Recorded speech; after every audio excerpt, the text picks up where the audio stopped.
கரூரில் நடந்திருக்க ஒரு துயர சம்பவம். கிட்டத்தட்ட 38 பேருக்கு மேலே இறந்துருக்காங்க. அது இல்லாமல் 58 பேருக்கு மேலே வந்து தீவிர சிகிச்சை பிரிவில் இருக்காங்க. இது ஒரு எப்படி சொல்கிறது, ரொம்ப ரொம்ப ஒரு வருத்தமான செய்தி தான். ஒரு கட்சி கூட்டம் நடக்கும்போது ரொம்பவே அஹ், கண்ணியத்தோட ஒரு கூட்ட ஒழுங்குமுறையோடு நடந்திருக்கணும். இது அந்த மாதிரி எதுவுமே இல்லாமல் நடந்திருக்கு.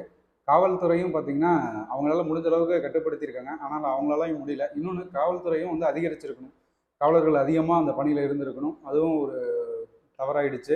ரெண்டாவது, இந்த முறை நம்ம வந்து யாரையுமே குறை சொல்ல முடியாது. இது வந்து எதிர்பாராத ஒன்று தான். நம்ம எதிர்பார்த்து ஒன்றும் விஜயும் கூட்டம் நடத்தலை, எதிர்பார்த்து ஒன்றும் திமுக அரசும் வந்து இதுக்கு ப்ரொடெக்ஷன் கொடுக்காம இல்லை. கொடுத்த இடம் கொஞ்சம் அதிக இடமா இருக்க மாதிரி கொடுத்துருக்கணும். ஊருக்கு ஒதுக்குப்புறமாவோ கொஞ்சம் அவுட்டரில், அதாவது ஒரு பெரிய ஒரு எம்டி கிரவுண்டு கொடுத்து அதில் நீங்கள் நடத்திக்கங்கன்னு சொல்லியிருந்தா அவங்களுக்கும் கொஞ்சம் நல்லா இருந்திருக்கும். இன்னொன்று, தாவேக்கா வாலண்டியர்ஸ்லாம் கொஞ்சம், டிகே வாலண்டியர்ஸ்லாம் கொஞ்சம் வந்து அவேர்னஸோடு இருந்திருக்கணும். கொஞ்சம் முன்னெச்சரிக்கை நடவடிக்கை எடுத்திருக்கணும். அவங்களுக்கு தண்ணி தேவையா, எந்த மாதிரி இது தேவை அப்படின்னு. இன்னொரு முதல் காரணமாக என்ன பார்க்கப்படுதுன்னா, விஜய் கிளம்புறதே பார்த்தீங்கன்னா தாமதமாக தான் கிளம்புனாரு. 8:30 மணிக்கு நாமக்கல்ல பேச வேண்டியதாக இருந்ததே பார்த்தீங்கன்னா, அவர் கிளம்புனதே பார்த்தீங்கன்னா அங்கே சென்னையிலே 9 மணிக்கு மேலே தான் கிளம்பியிருக்காரு.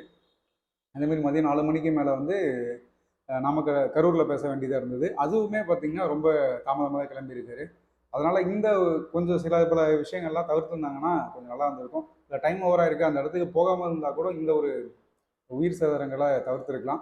கிட்டத்தட்ட 38 குடும்பம், அப்பா இல்லாமல், அம்மா இல்லாமல், குழந்தை இல்லாமல் எவ்வளோ கஷ்டம்னு பாருங்கள். இந்த செய்தி கேட்டு நம்மளால் நிம்மதியாக தூங்கக்கூட முடியாது. கரூரே பார்த்திங்கன்னா ரொம்ப ரொம்ப இன்றைக்கி மோசமான நிலைமையில் இருக்குது. எல்லாரோட மனநிலைமையும் அப்படி தான் இருக்குது. தயவு செஞ்சு இனி இந்த மாதிரி ஒரு விஷயங்கள் நடக்காமல் பார்த்துக்குங்க. அவர்கள்